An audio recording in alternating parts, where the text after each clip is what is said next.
እልኸን ፍቕረን ተሓዋዊሱ ሰሓቒት ዝነበረት ንብዓት ድራራ ተቐይረ እዚ ኩሉ ሓሊፉ ናብ ስዑድ ምስ ተመለሰ ሕጂ ይልምነኒ ኣሎ ኣነ እውን ስለ ዘፍቅሮ ክቕበሎ ደልየ ግን ሰላምታ ኣይረሳዕኹን ፍትዋት ተኸታተልተይ እንኳዕ ብሰላም መጻኹም ንሎማዓልቲ ሒዘልኩም ዝመጻኹም መደብ ድማ መደብ እንታይ ትመክሩን ዝብል ሓንቲ ሓፍተይ ዝፀሓፈትለይ ዛንታ ይሒዘልኩም መጽየ ኣነ ከም ትኹሉ ግዜ ሓሳበይ ከካፍላየ ንስኻትኩም እውን ዛንታ ሰሚዕኹም ምስ ወዳእኹም ከምቲ ልሙድ ሓሳብኩምን ምኽርኩምን ኣብ ኮሜንት ተስፍሩላ ኣቐዲመ ብትሕትና ክላበወኩም ይፈቱ ናብዛ ናይ ዝሓፍትና ዛንታ ከብለኩም ላይክ ሳብስክራይብ ምግባር ኣይትረስዑ ሰናይ ምክትታል እዛ ናይ ዝሓፍትና ዛንታ ከምዚያ ትብል ኣብ ቤተይ ዛንቤተይ ብጣዕሚ እየ ዝፈትወኪ ዝከታተለኪ ኩሉ ግዜ ብጣዕሚ ኢኺ ደስ ትብልኒ ስራሕኺ ቀጽልሉ የቐኒየለይ ዝሓፍተይ ብጣዕሚ እየ ዘመስግን እና ኣብ ቤተይ ኣነለ መኽረደልየ ጭንቕ ኢሉኒ ቁልዕነት ድዩ ዕሽነት ምፍላጥ ኣቢኒ እና ሓግዝኒ ጽሑፍ ከየብዝሐልኪ ናብ ጉዳየ ይከኣቱ ኣነ ሓፍትኺ ኣብ ስዑድ እየ ዝነብር ብዙሕ እውን ኣይገበርኩን እና ብፌስቡክ ዝፈልጦ ኣፍቃሪ ነይሩኒ ብሕውነት ንዕልል ነርና ድሕሪ ልምምድ ግን ኣፍቂረካ ዘይብሉ ፍቑራት ኮና ግን የፍቅረክ እየ ይብለኒ እምበር ጭራሽ የኣምነንን ምክንያቱ ኣነ ምስ ኩሉ ሰብ ሰሓቒት ተጫዋቲት እየ ንሱ ከዓ ብዙይ ምክንያት እዩ ዘይኣምነኒ ግን ኩሉ ግዜ ፍቕሩ ይገልጸለይ ከም ዘፍቅረኒ ኣነ ግን ከፍቅር መደበ ይነበረንን ሰሪሐ ክልወጥ እምበር ግን ከዓ ፍቕሪ ደሊኻ ትገድፎ ደሊኻ ተምጾ ኣይኮነን ኣብቲ መጀመርታ ንሱ እዩ ብዙሕ ግዜ ዝድውለለይ ዝግደሰለይ ነይሩ ድሓር ግን ኣነ እውን ክግደሰሉ ጀሚረ ምስኡ እንተዕሊለ ሰላም ይስምዐኒ ለባም እዩ ብጣዕሚ እዩ ሰብ ዘኸብር ድሓር ዓዱ ኸይዱ ዓዱ ምስ ከደ ንእሽተይ መዓልቲ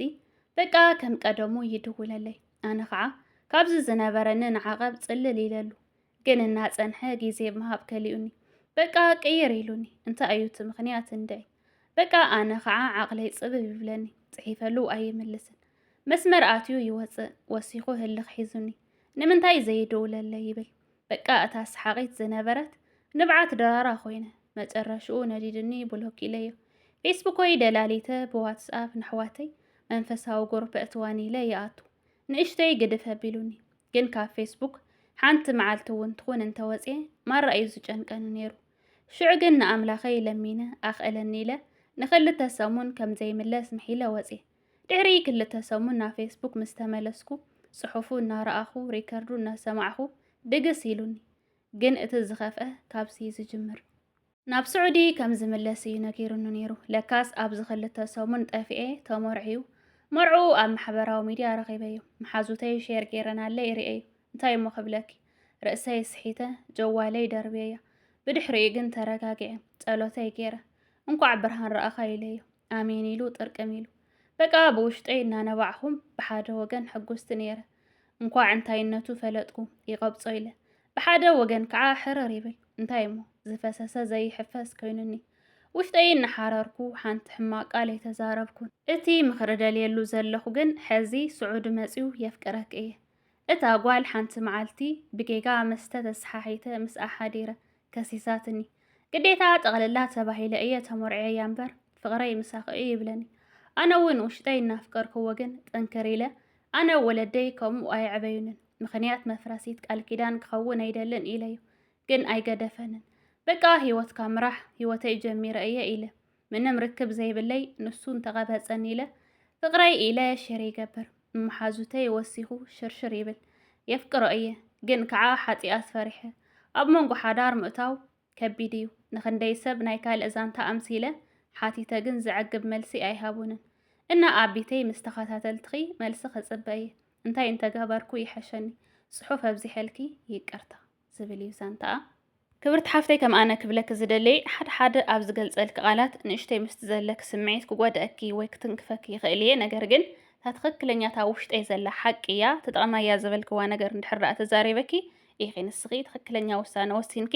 መጻኢኺ ክትጸብቕ ትኽእል ማለት እዩ ስለዚ ንስኺ ቀዳምነት ክትርእዮ ዘለኪ እዚ ወዲ ኣብ ልዕሊኻ ሓቀኛ ፍቕሪ ስለ ዘለዎ ድዩ ምልክት ሓቀኛ ፍቕሪ ድዩ እዚ ዘዕለልክና ወይ ድማ እዚ ንስኺ ትፈልጥዮ ባህርያት ካልኣይ ድማ ብሓቂ ድዩ እዚ ወዲ ተገዲዱ ሳልሳይ መጻኢኽኸ እንታይ ዓይነት መጻኢ ክህልወኪ ይኽእል ህይወትኪ ኣብ ከመይ ደረጃ ክትህሉ ትኽእል ጽባሕኸ ምሳኺ እንታይ ዓይነት ወዲ እንታይ ዓይነት ሰብኣይ ክኾነኪ ይኽእል እንታይ ዓይነት ውሳነ ክትውስኒ ዘለኪ ክስካዕ መወዳእታ ከረድአኪ እየ ቀዳምነት ንስኺ ክትርእዮ ዘለኪ እዚ ወዲ ዘርኣየኪ ባህርያት ምልክት ሓቀኛ ፍቕሪ ድዩ ምልክት ሓቀኛ ኣፍቃሪ ድዩ ምልክት ሓቀኛ ፍቃሪ ኣይኮነን ሓደ ምልክት ሓቀኛ ፍቃሪ ወይ ሓቀኛ ፍቃሪ ዝበሃል ሰብ ንዝኾነ ሰብ ከፍቅር ከሎ ከም መማረፂ ዘይኮነ ከም ሓንትን ምርጫ ይርአኪ ንኣብነት ንዓኸ ማለት እዩ ከም ሓንትን ምርጫ እንድሕር ዳ ርኢኪ ዓዲ ኸይዱ መማረፂታት ኣብ ዝረኸበሉ ሰዓት ብምንም ተኣምር ክርስዐኪ ኣይኽእልን ንኣብነት ኣብዚ 24 ሰዓት ዝድውለልክ ዝነበረ ወዲ ዓዲ ምስ ከደ ባዕሉ ምድዋል ገዲፉ ንስኺ ኣብ ዝፅሓፍ ኩሉ መልእኽቲ ክንምምላስ ንባዕሉ ተዓቢዩን ገዲፉኪ ረሲዑኪ ካብ መስመር ክወፅእ ኣይኽእልን ስለዚ እዚ ወዲ ከም ሓንቲ ምርጫ ዘይኮነ ከም ሓንቲ መማረፂት ሒዙኪ ነይሩ ከም ሓደ ሓቀኛ ፍቃሪ ዘይኮነ ኣብ ልዕሊኺ ፍቕሪ ይኹን ሓቅነት ዘይብሉ ሰብ ከም ዝኾነ እዩ ዘርኢ ስለዚ ንስኺ ከም ሓንቲ ምርጫ ዘይኮነሲ ከም ሓንቲ መማረፂት እንድሕር ዳ ርኢኪ እዚ ወዲ ሕጂ ናብ ሂወትክ እንድሕር ዳ መሊስኪ ወይ ናብ ሂወቱ እንድሕር ዳ ኸይድኪ ፅባሕ ንግሆ እውን ከምኡ መማረፂ ኣብ ዝረኸቦ ሰዓት ብዘይ ምንም ምሕረት ገዲፉኪ ከም ዝኸይድ ይኽተኣምኒ ዘለኪ ሓደ ንስኺ ቀንድን ክትዝክርዮ ዘለኪ ንነብስኺ ተእምንያ ዘለኪ ድማ ንስኺ ክልተ ንብረታት ግዝኢ እቲ ሓንቲ ንብረት መስዋእቲ ከፊልኪ ኣብ ቀረባ ክትረኽብያ ዘይከኣልኪ ብክባር ገንዘብ ዝገዛእኽያ ንብረት እቲ ሓንቲ ድማ ብቐሊሉ ትረኽብያ ንደቂ ሰባት እውን ብዙሕ ኣድላይት ዘይኮነት ዋጋ እውን ዝቐነሰ ንብረት ኣብ ሓደ ቦታ ኣቐሚጥኪ ኺዲ ወይ ሰሙናት ወይ ሰዓታት ወይ ኣዋርሕ ፀኒሕኺ ናብተን ንብረት ተመለስ እየን ብድሕሪኡ ካፍተን ክልተ ንብረት ኣየና ተልዒላ ትፀንሕ ይመስለኪ ፍሉጥ እዩ እታ ዝኸበረ ዋጋ ዘለዋ ንብረት እያ ተልዒላ ትፀንሐኪ ስለዚ ንስኺ ኣፍተን ክልተ ንብረት ንነብስኺ መስል እያ ንስኺ እታ ዝኸበረ ዋጋ ዘለዋ ንብረት ዲኺ እታ ኣብ ዝቐመጥክያ ተቐሚጣ ክትፀንሐኪ ዘይትኽእል ክበስ ንብረት ዋላስ እታ ዝሓሰረት ተደላይት ዘይኮነት ኣብ ደስ ዝበለክ ውሒፍክያ ወይ ቀሚጥክያ ኸይድኪ ኣብ ደስ ዝበለክ ተመሊስ ከዓ ኣልዒል ከንጠልጢልክያ ክትከድ ትኽእሊ እታ ዝሓሰረትን ዝቐለለት ንብረት ኢኺ ብኣኣተን ነብስኺ መርምርያን ምዘንያን ስለዚ ንስኺ ኣነ እታ ዝኸበረት ሰብ እየ ኣነ ዋጋይ ክባር እዩ ኣብ ዝኾነ ቦታ ጉሕፍ ኣቢሉ ንኸይዱ ኣብዚ ደስ ዝበሎ በፂሑ ተመሊሱ እንደገና ከዓ ልዕል ኣቢሉ እንጠልጢሉ ንዝኸይድ ዝሓሰረትን ዝቐለለትን ንብረት ኣይኮንኩን ኢልኪ ኢኺ ንነብስኺ ተእምንያ ዘለኪ ካልእ ክትዝክርዮ ዘለኪ እዚ ወዲ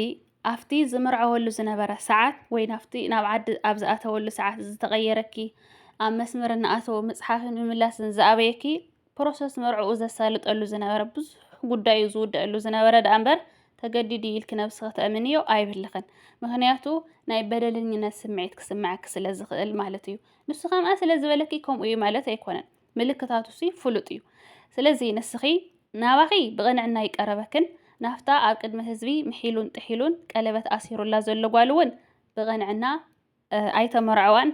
ንዓ ብቕንዕና ኣይተመርዐዋን ኣይተኣመነላን ናባኺ እንደገና ይልምነክሎ ምሳኺ እውን ክእመነ ይኽእልን ንስኣ እውን ኣይተኣመነን ፅባሕ ንጉህ ከዓ ምስ ካልእ እውን ከምኡ ክእመነ ይኽእልን ምኻድን ምጥላምን ዝለመደ ኩሉ ግዜ ኣመሉ ክገድፈ ይኽእልን ንዓኺ ኣብ ደስ ዝበሎ በፂሑ እንድሕር ደኣ ዝምለሰክ ኮይኑ እንድሕር ደኣ ንስኺ ትምለስ እየ ኮንኪ ኣፍታ ዝቐመጠክ እንድሕር ትፀንሒ እየ ኮንኪ ፅባሕ እውን ናብ ካልእ ክኸይድ እዩ ኣብ ካልእ በፂሑ እንደገና ንስኺ ኣፍታ ዝገደፈክ ከም ትፀንሕ እዮን ከም ዝምለሰክን ክኣምን እዩ ካልእ እውን ከም ትፅሒፍክዮ ዘለኺ እንድሕር ደኣ ኣብ ልዕሊ ቃል ኪዳኑ እዚ ወዲ ምሳ ክርክብ ጀሚሩ ዘማዊ ይበሃል ብመፅሓፍ ቅዱስ ማለት እዩ ንስኺ እውን ምስ ሓደ ዘማዊ እንድሕር ደኣ ርክብ ጀሚርኪ ዘማዊት ትበሃሊ ካብኡ መፍረሲት ቃል ኪዳን ምክንያት መፍረሲት ቃል ኪዳን እውን ትበሃሊ ካልእ ብዓይኒ ሕብረተሰብ ክዘለክ እውን ኣብ ግምት እትው እያ ብዓይኒ ሕብረተሰብና ንስኺ ትማሊ ተመርዒዩ ዝመፀ ወዲ እንድሕር ደኣ ናብ ሂወት ከተቐቢልክዮ ብዓይኒ ቤተሰቡ ብዓይኒ ቤተሰባ እንታይ ዓይነት ሽም ክህልወክ ይኽእል ኣብ ግምት እትው እያ ስለዚ ንስኺ ክትውስን እየ ዘለክ ውሳነ ብመጀመርያ ከምዛ ዝበልኩ ነብስኺ እምኒ ንነብስኺ እንድሕር ኣሚንክያ ክሽከም ዘይከኣል ነገር ነብስና ትሽከመልና እያ ክሕለፍ ዘይኽእል ነገር ክንሓልፎ ነብስና ትሕግዘና እያ ስለዚ ብምንም ተኣምር ንዓኺ ዘይምጥን ዘይግበአኪ ወዲ ከም ዝኾነ ንፅባሕ ክቐስነክን ክጠቕመክን ዘይኽእል ካብ ፍቕሪ ካብ እምነት ካብ ቅንዕና ካብ ሓቅነት ካብ ብዙሕ ነገር ነፃ ዝኾነ ሰብ ከም ዝኾነን ከም ዘይምጥነክን ምንም ዓይነት በደል ይኹን ጌጋ ከም ዘይብልክን ንነብስኺ እምኒ ካብኡ ንስኺ ትገብርዮ ዘለኪ ብመጀመርያ ንዝወዲ እዚ ዝተፀሓሓፍኩምዎ እንድሕር ደኣ ተመሊስኪ ትርእዮ እሞ ዝደግሰኪ ኮይኑ ንስኺ ዝፅሓፍ ኩሉ ንሱ ዝፅሓፈልክን ናብ መሰንጀር ኣቲኽ ሕጂ ንኣብነት ብምሉእ ድሌት ክትገብርዮ ትኽእሊ ኣብ ሓንቲ ሰከንድ ናይ ዓመታት ትፅሕፍ ነበርኩምዎ ናይ ኣዋርሕ ክኸውን ይኽእል ዋላ ሓንቲ ከይተረፈት ብምሉእ ድሌት ክትገብርዮ ትኽእል ኢኺ ድሌት ክትገብርዮ ዘይትኽእል ኮይንኪ ከርእየኪ እየ ማለት እዩ كاو كتقوري زلكي بلوك تقوري لكي بإيمو بواتس بزخونة زداه لك زنابرة بمول ودليتكي بلوك تقوري لكي أن بلوك نخي تقوريو فوتو يخون مسلو يخون نخي تريون كتمحل لكي تهز محلك يا محلها تسحفيها لكي كل جزء وشتخي تمليسكي فوتو رأيو أن بلوك بريو وي فيك أكاونت خفيت كتخاتات اللي زبل سمعك خلو كخون كم زي خيل تهز محلك يا صحافك يا محلا كل جزء تذكر يالك نسوز لأخل كزبلة نجار وينوعو هذكرك الزخيل فوتو تقصتاتو زخونا عينة فيديوهات كخوني خيل موسيقى كخوني خيل كم زلو دليت كوريو كاو كم زلخيا أم منفساو جروب كغزلي منفساو نجار كل جزء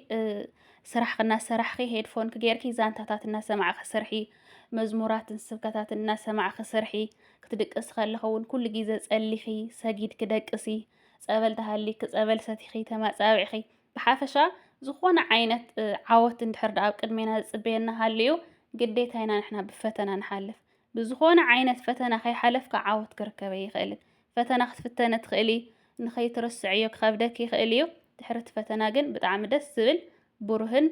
عوت زلو هيوت كصبيكي بزي أخت أمن لك مالتيو سلازي بزبلة بك أنا خزانا قاعد كم هركن زخيل نجر نار أخي زخفل مسوات النخفلكي كترسعيو خمزلكي بوزح نجر بكل نجر دمسو خمزيت سامعي فوتو خمزيت رئي جيركي بكل وقت عاصو يلك إلي أنا خم خرك زخيل